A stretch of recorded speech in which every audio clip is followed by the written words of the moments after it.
Épisode 91 de notre chaîne, je reçois Jean-Charles Matet, le champion de France de natation synchronisée en double hélice. Ouais. Ouais. Ouais. Ok. On va vous consacrer cette vidéo à Endless Winter que nous a gentiment offert Matago. Alors, justement, on veut faire un petite intro là-dessus. On veut tout dire. On veut tout dire. C'est un jeu dans lequel on était très intéressés. Toi et moi, on a... J'ai failli le prendre sur Kickstarter quand il était en financement. Oui, il y a 2 ans. Moi, je l'attendais à SN. En fait, il y avait plusieurs chaînes américaines qui le comparaient en termes de mécanisme, on va voir, à Les Ruines perdues de Narak et d'une Imperium, en le plaçant au-dessus. Donc, nous, petite chaîne, on a... sous l'impulsion de Jean-Charles qui ose tout. Ouais. Moi je me disais mais ils vont jamais accepter. On a contacté Matago et Matago a eu une réponse extrêmement gentille et rapide de nous vraiment chaleureuse sur l'accueil de notre chaîne et de nous envoyer le jeu. Enfin, alors ils sont très gentils. Hein. Ouais, très gentils. Et donc ça pose la question de l'indépendance d'une revue par rapport au jeu. L'objectivité, est-ce qu'on va être biaisé ou pas? Voilà. Alors, on va faire un petit spoiler. On risque d'avoir un froid avec Matago. Voilà. Voilà. En fait, on s'est même posé la question de savoir si on allait sortir cette vidéo ou pas en rapport à ça. Mais justement, on s'est dit, ce serait introduire ce biais que d'en parler en tout cas, que de ne pas en parler en fait. Ouais. Et donc on voulait vous faire un retour de nous ce qu'on avait pensé d'Endless Winter. Comme il est probable que Matago ne nous enverra pas de jeu, plus jamais. Parce qu'on avait fait une vidéo sur Beyond the Sun où on était mis. Ah moi j'étais très figue. Hein. Et moi j'étais raisin. En fait, comme on est une petite chaîne et qu'on n'a pas encore suffisamment d'abonnés pour avoir du financement par YouTube, on va faire quelques placements produits subtils qu'on a fait avec des acteurs locaux, petits acteurs pour sponsoriser cette chaîne. Voilà, on va essayer d'être subtil. Hein. Normalement, vous ne devrez pas vous en rendre compte. Comme d'habitude, quoi. Comme d'habitude.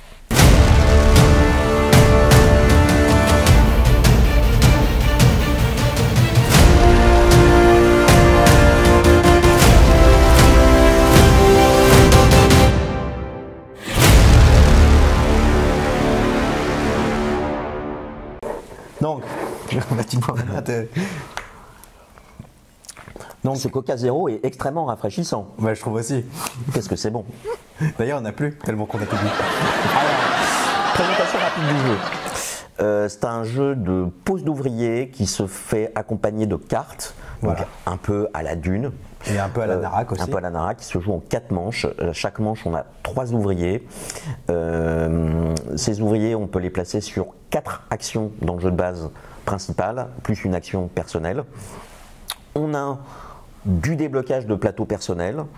On a plusieurs axes de développement. Voilà, il y a un peu d'affrontement, il y a un peu de... Voilà. Et en fait, chaque action du plateau principal va permettre de jouer sur un des axes. Exactement. Alors, vous avez parmi les 4 actions une action qui permet d'acheter des cartes qui vont vous permettre de jouer et d'épurer son jeu de cartes. Vous avez l'achat de cartes culture qui sont des cartes bonus. C'est d'autres types de cartes. D'autres types de cartes et de bonus qui vont vous donner des points à chaque manche. Vous avez un module de conquête de territoire avec de l'influence de majorité sur du territoire qui va vous donner des bonus et des points à la fin de chaque manche.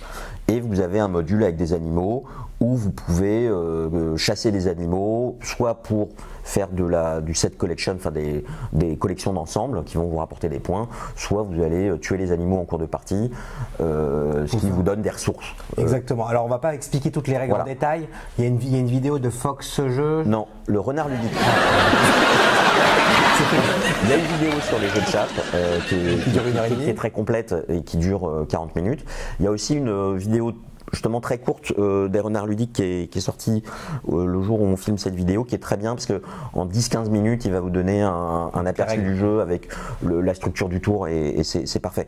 Vous allez avoir des visuels. On va rajouter des visuels aussi, mais l'idée c'est pas aller dans le détail aussi loin que lui. Donc vous avez plein de petits modules. C'est ça d'ailleurs, vous allez voir dans les inserts, il faut une grande table, Oui. c'est globalement éparpillé, on sent que le jeu il est modulaire. C'est peut-être un des problèmes. Ouais. Mais globalement, chaque module a son mécanisme qui lui est propre, et au centre de tout ça, vous avez une gestion de ressources qui est lâche. qui va faire la glue de tout ça, et vos cartes, en fait, ça remet au goût du jour la valeur travail, puisque contrairement au pub Winamax, Sponsor de notre vidéo. sponsor de notre vidéo, gros gain, gros respect, non là, c'est travail, gros respect. Exactement. Donc, plus on va pouvoir amasser de travail en une action, plus on peut maximiser l'action. Voilà, plus on va pouvoir la faire bien et la faire plein de fois. Donc ce jeu, clairement, et c'est pour ça qu'on avait lu des choses dessus avant de... Oui, il a tout sur le papier pour plaire. Exactement. Dune, comme on l'a vu dans une vidéo précédente, c'est un de nos jeux préférés. Narak, t'aimes beaucoup, moi J'aime moins. beaucoup. Mais bon, ça c'est un autre débat. Oui. Mais du coup, il avait tout sur le papier pour nous plaire. Voilà, la seule chose que je regrette, mais dans beaucoup de jeux d'emblée, c'est cet effet de module qui fait un peu cahier de vacances, où en fait on a des mini-jeux. Le jeu est une collection de mini-jeux, où vous allez avoir des mécanismes qui sont différents d'un module à l'autre. Alors sur les tentes et les villages, c'est de la prise d'influence sur des hexagones. Vous avez des montées de pistes où il faut être le premier, il y a une course sur les pistes. Voilà, c'est un assemblage de petits mécanismes qui sont pas, c'est pas un mécanisme qui se retrouve partout. Voilà, ça manque un peu de cohérence, mais finalement c'est un peu la mode en ce moment à travers les jeux, parce que vous avez. C'est dur de faire un jeu complet cohérent. Non, mais si vous prenez, alors on va faire un peu de name dropping, mais si vous prenez Praga Caputreni, c'est ça. Si vous prenez des jeux comme Teotihuacan, c'est ça. Tekkenu, c'est ça. Vous avez plein de pistes. Chaque piste se monte d'une manière différente, et finalement, ça plaît. Enfin, c'est des choses qui plaisent. Non, mais Fédération, alors Fédération, je suis pas tout à fait d'accord avec toi. Non, mais il y a plein de trucs qui se jouent différemment à droite à gauche. Ouais. Mais le problème, c'est qu'il y en a où le cœur du jeu fait que ça voilà, marche. ça va fédérer.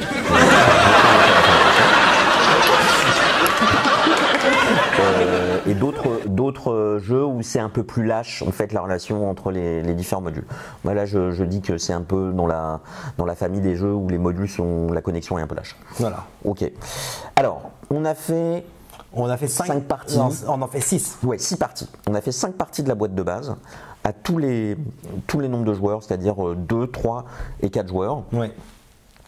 Et c'est là que comme un chef d'orchestre, je vais retourner le papier à musique. Exactement. Parce que concrètement, il n'y a pas forcément de grosses différences à 2, 3, 4.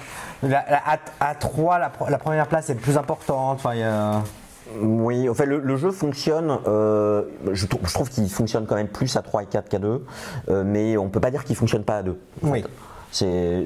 Toutes les configs ont leurs avantages et les inconvénients, et c'est un jeu qui se joue rapidement. Oui, c'est 1h30. Oui, c'est à peine une demi-heure par joueur en fait. Oui. Oui, à peu près. Oui, c'est ça. Même à 4, ça va être moins de 2 heures en fait. Oui. Donc, première partie, on va faire un petit peu notre parcours à travers les parties. Parce que le truc, c'est que voilà, la première partie, on était chaud. On était chaud. Attends, il faut qu'on fasse une pause pour les joueurs. Première partie, on était chaud. La deuxième partie. Alors, on était chaud parce que justement, c'est une mécanique de placement d'ouvriers avec une phase intermédiaire entre chaque manche, qui est une phase où on va avoir une compétition qui s'apparente aux phases combat, conflit de Dune. Et en fait, on s'est retrouvé en terrain connu. En fait, un peu à mi-chemin entre Dune et Narak, c'est-à-dire de la gestion de ressources, de la gestion de montée de piste, sans avoir une tension qui est quand même beaucoup plus violente dans Dune, mais une sensation intermédiaire, parce que il y a quand même, sur chacun des modules de Endless Winter, je trouve pas mal d'interactions. Exactement.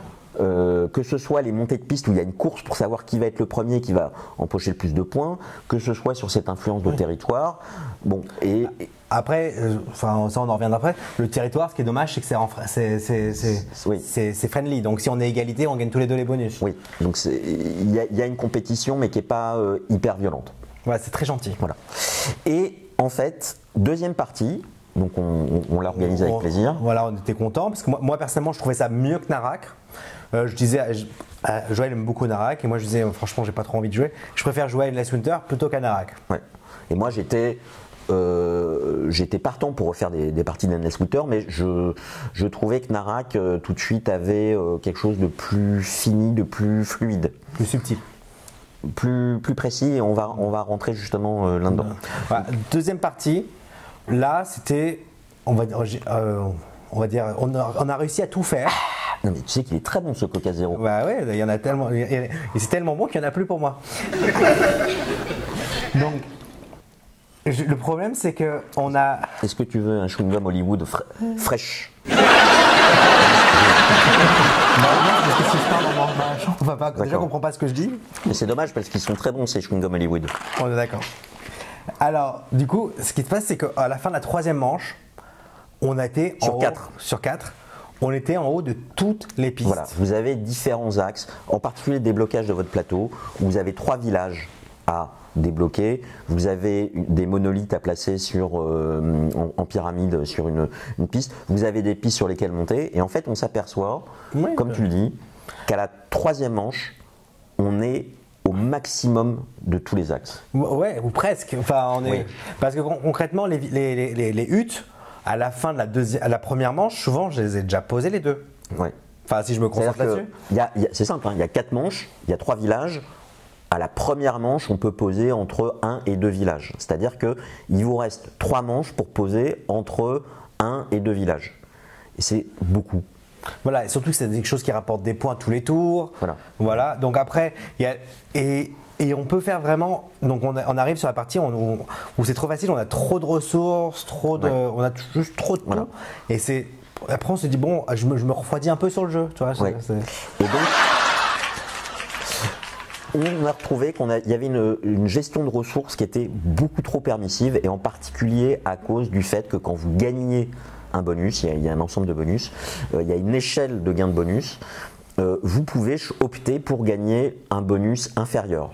Ce qui fait que quand vous gagnez un bonus qui vous débloque un axe, si cet axe est à fond, en fait, vous pouvez jouer sur un autre axe qui, du coup, vous allez l'amener à fond. Et c'est ça, essentiellement, qui vous permet de ne jamais être à court de ressources et de débloquer tous vos axes. Exactement. Par exemple, les totems, il y en a, j'ai peut-être un chiffre, je crois qu'il y a 10 totems à mettre en tout. Tu veux dire les chaînes? Non, oui, c'est les monolithes. Les monolithes, bon, les totems. On en a 10 ou 12 à mettre en tout. Si on se concentre là-dessus au début, on les met rapidement, on peut facilement les mettre en 3 tours. Et après, à chaque fois qu'on gagne le monolithe, tiens, on monte sur une piste. Et cette piste-là, en fait, à la fin de la partie, idem, à chaque fois qu'on pioche une carte, on peut à la place monter sur une piste. À la fin, au dernier tour, ça ne sert à rien de piocher des cartes, on monte sur les pistes et on arrive en haut de toutes les pistes.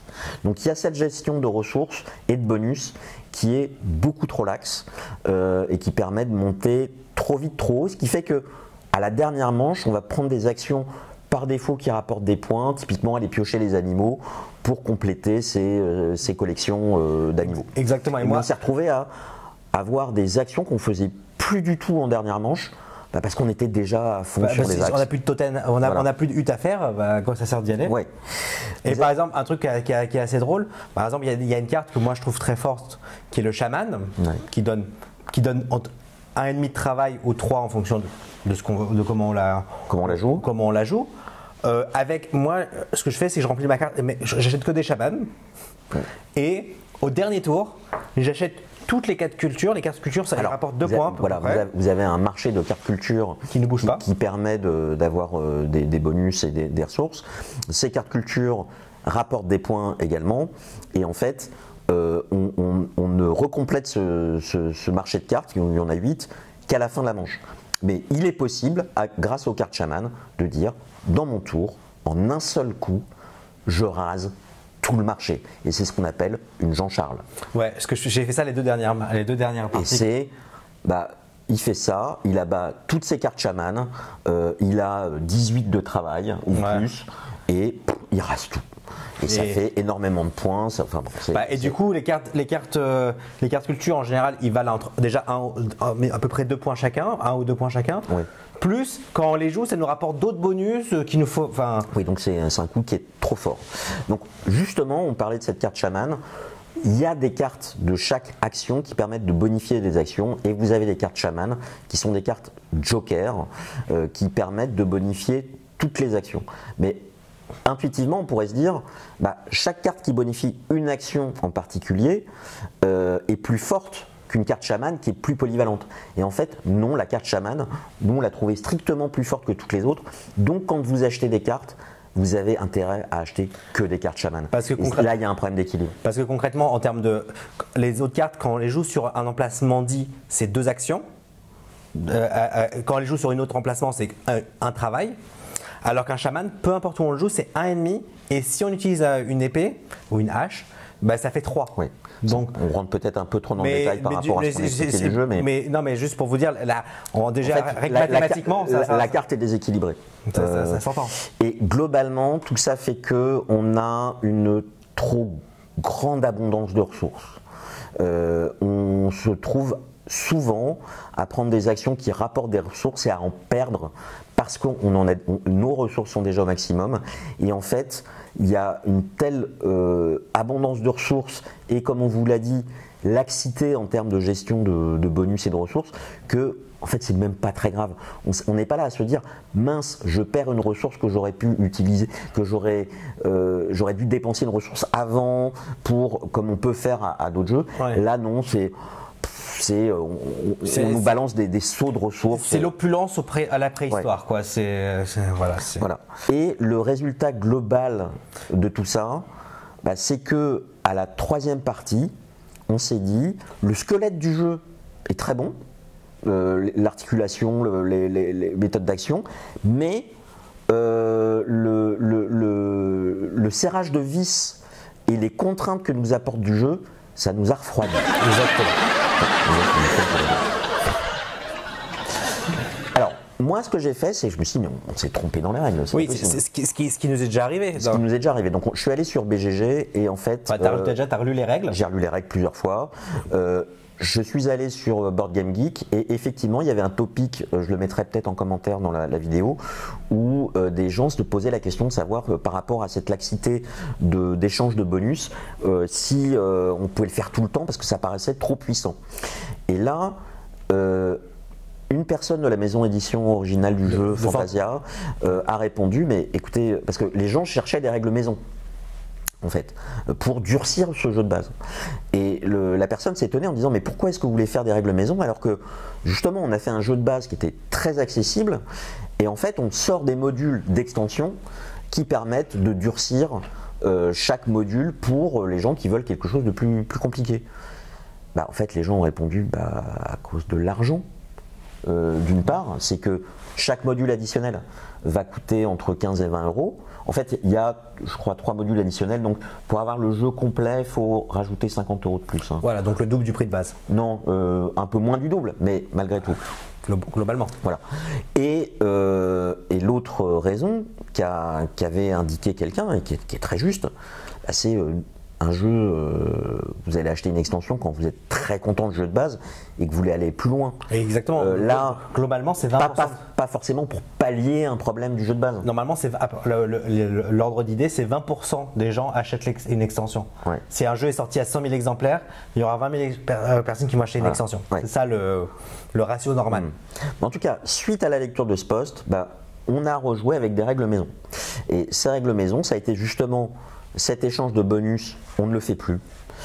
Et en fait, quand on récupère un bonus qu'on ne peut pas prendre parce qu'on a déjà maximisé l'axe, on gagne un point.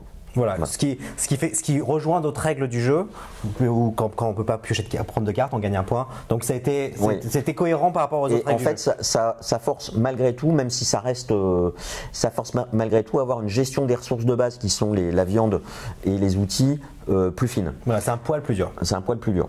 Une règle qu'on a faite aussi, c'est sur le plateau de territoire, en fait, on ne fait plus d'égalité friendly, c'est-à-dire qu'il faut être en influence stricte pour gagner le bonus, ce qui apporte beaucoup plus de tension sur ce plateau-là et ce qui vraiment était plus plaisant. Et du coup, ça fait que du coup, on refait l'action hutte.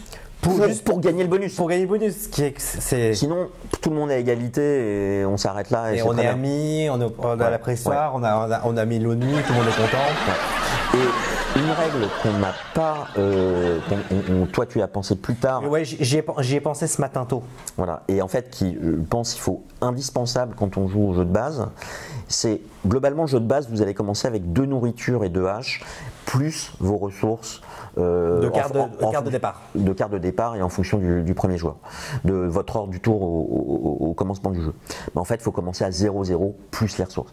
Il faut avoir une gestion plus tendue des ressources au départ. Une des raisons de ça, c'est que moi, ça m'est déjà arrivé, en étant 3e joueur, d'avoir déjà un surplus de... Oui, parce qu'on récupère des cartes, on fait un draft de cartes de ressources au départ.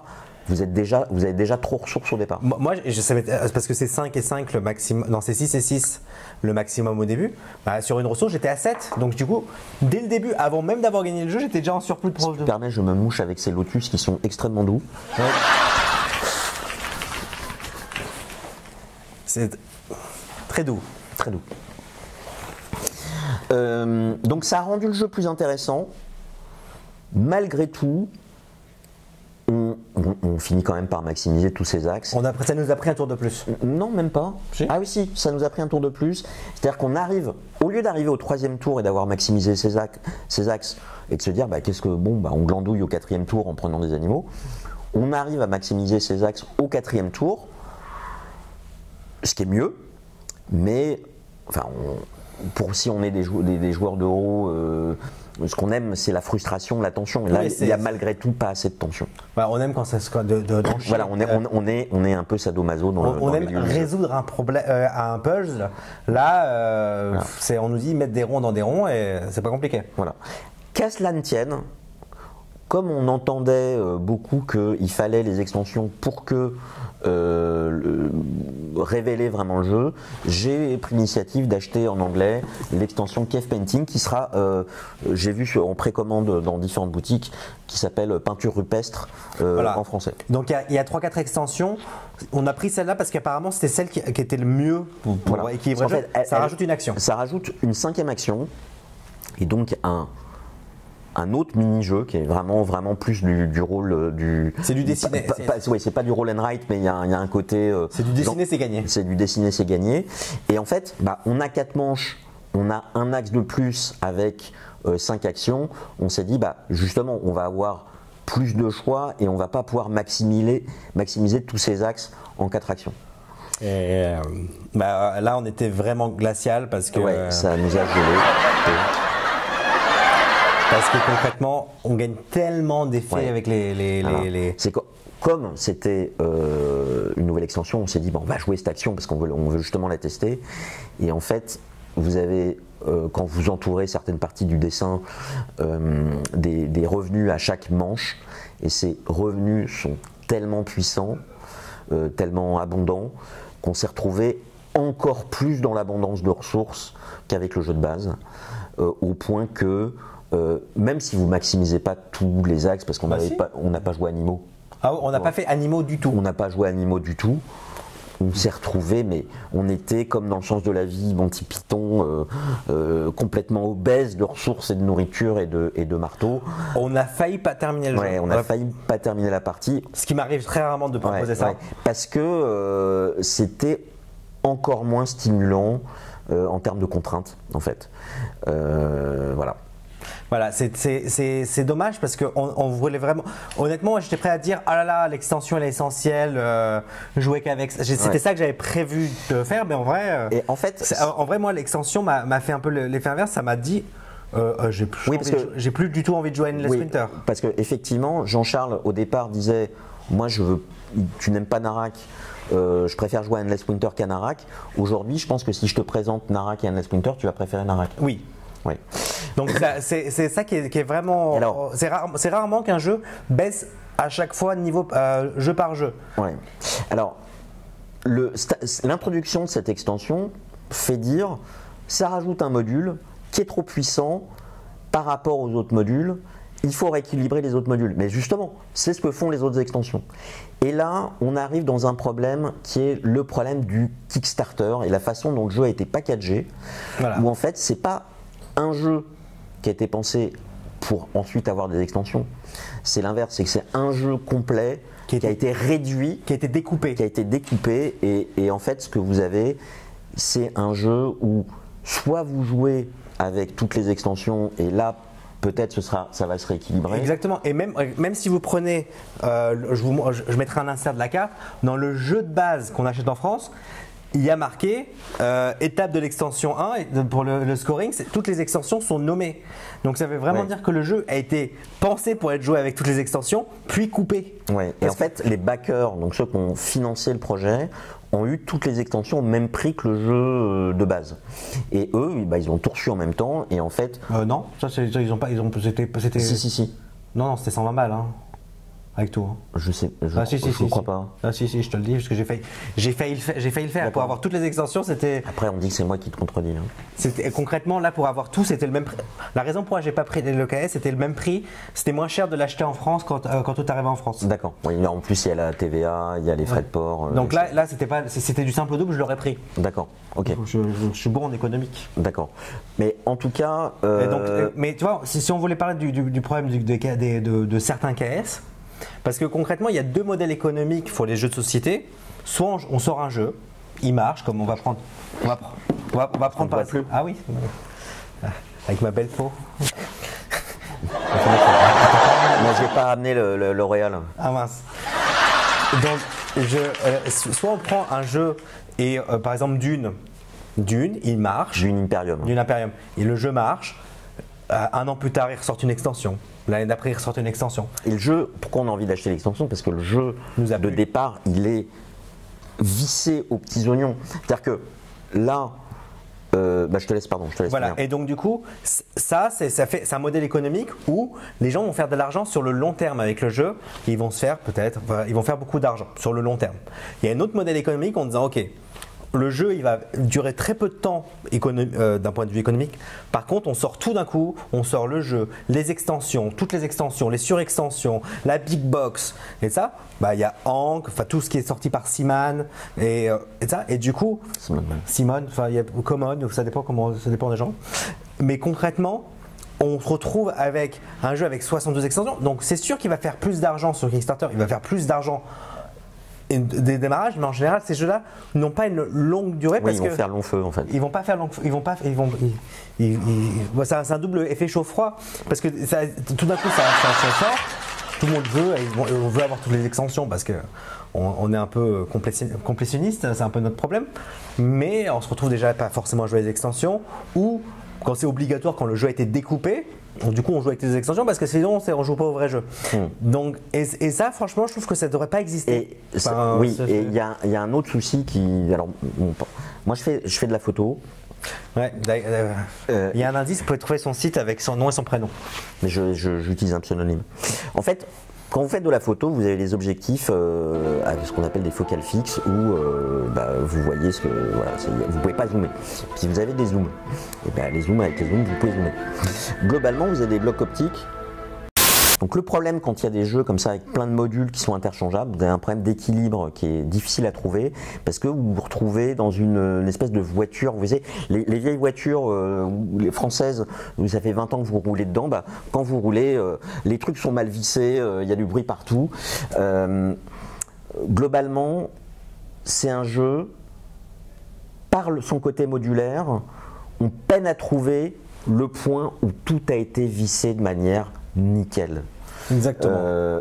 Narak, vous avez un jeu qui est parfaitement huilé, où il y a une imbrication de mécanismes, parce que avant l'extension, il n'y a rien qui bouge en termes de. Bien sûr, vous avez un setup variable, mais la structure du jeu, elle est coulée dans le marbre, elle est en béton. Voilà, et les extensions, ils ont fait 3000 tests sur BGA, donc ils ont vérifié tous les problèmes d'équilibrage et ça. Ici, ça donne l'impression d'être un empilement de modules qui ne peut pas avoir le même niveau de précision de développement de jeu.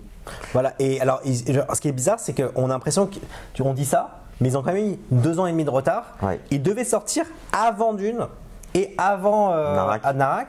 Mais ils ont perdu tellement. Voilà. Ça devait être le premier jeu du style pose d'ouvrier avec des cartes et avec du deck deck building. building. Et finalement, ils sortent après tout le monde. Et ce qu'on voit, c'est que. Alors, j'ai l'impression qu'ils ont peut-être résolu beaucoup de. Ça se trouve, ils ont résolu beaucoup de problèmes. Mais bizarrement, ils n'ont pas réussi à faire un jeu équilibré qui est focus avec une focale. Focale, j'ai tout compris ton explication. Oui, mais donc, en conclusion, parce qu'il va falloir conclure assez rapidement, on a vraiment essayé d'aimer le jeu. On a tout fait pour aimer le jeu. On a investi pour approfondir la connaissance du jeu et on n'a pas aimé. Ouais. La dernière partie nous a glacés. À qui s'adresse ce jeu? Voilà, parce que ce qu'on est en train de dire, c'est pas que le jeu est pas bon, c'est qu'il est pas bon pour nous. Voilà. Moi, je pense que ce jeu, les gens qui jouent, il y a beaucoup de gens que je connais qui jouent 1, 2, 3 fois maximum dans l'histoire du jeu. Ils ne vont pas le jouer plus que ça parce qu'ils aiment bien avoir 300 jeux et ils jouent une fois par mois. Oui. Donc ils ne peuvent pas jouer à tous leurs jeux. Donc si on joue une fois, 2 fois à un jeu, très bien. Et parce que honnêtement, les premières parties sont agréables, hein, c'est ce qu'on disait en début de vidéo. Et concrètement, il y a le matériel, on n'a pas parlé du matériel, mais le matériel il est très chouette. Il y a une iconographie qui est. Et on n'y revient pas. Quand on a lu les règles et qu'on connaît l'icono elle est extrêmement claire. Voilà, il y en a une où on s'est fait avoir au début, mais après, une fois qu'on l'a vu, c'était bon. C'était laquelle? Le truc gris, là, qu'on peut en mettre 2 d'un coup. Oui, ok. Et le monolithe. Et aussi, c'est pour moi, par sa laxité de gestion de ressources, un jeu qui peut être un bon jeu d'introduction du placement d'ouvriers. Alors toi, tu n'es pas tout à fait d'accord? Moi, un bon jeu d'introduction au jeu d'ouvrier, c'est Mintworks, 10 balles, magnifique. Moi, je trouve que c'est un peu... Celui-là, voilà, Little Town, je trouve que c'est un excellent jeu pour apprendre, pour démarrer le jeu de placement d'ouvriers. Là, vous avez un matériel qui est abondant et si le matériel a, même le thème, thématiquement a de l'importance pour vous, c'est très agréable à manipuler et ça donne un niveau de complexité qui est supérieur. Voilà, moi personnellement, si j'aurais été Fantasia, j'aurais fait un KS en deux possibilités. Ouais. Jeu de base, pas du lexifié du tout, mais avec. Non, pas jeu de base. Jeu complet. Jeu complet sans les figurines, avec un matériel basique. Un matériel basique à 60 €, j'en sais rien. Et un matériel ultra déluxifié à 60 € de plus.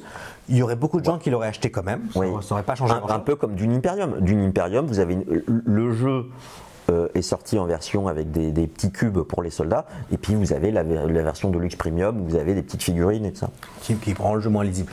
Mais bref. Mais en tout cas, ce jeu, je le recommanderais à si quelqu'un me dit voilà, moi je joue de temps en temps et tout. Est-ce que tu connais un jeu agréable et ça? Tu joues de temps en temps? Très bien. Mais c'est pas fait pour les gens qui aiment jouer beaucoup. Et à des jeux très tendus. Voilà. Et par exemple, un des Américains qu'on regarde, que moi je regarde, que je regardais. Voilà, il l'a mis dans son top 100 et à un moment il dit ah ouais, j'y ai joué 2 fois. Et non, il l'a pas mis dans son top.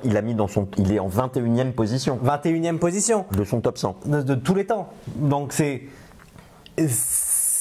Alors qu'il y a joué 2 fois. Oui, au bout de 2 fois, j'aurais pu le mettre plus haut dans mon top. Là, je le mets. Il est au placard. Enfin. On vous aime beaucoup, Matago, mais c'est le jeu, hein, c'est pas vous. Voilà. Du coup, pour Revive, on s'appelle.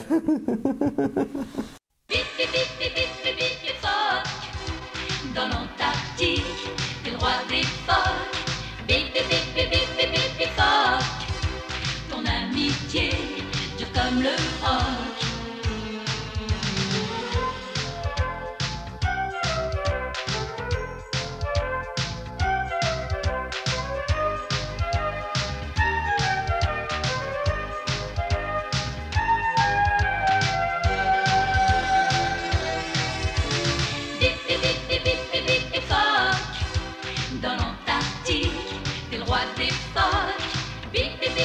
bip, bip, bip, phoque. Ton amitié dure comme le roc. Quand on appelle Bibi, il est toujours là, en glissant dans la vie. Il fonce vers toi dans le bleu des glaciers. Il nous fait tous rêver à la chasse aux méchants. Il est toujours gagnant. Bip, bip, bip, bip, bip, bip, bip, bip,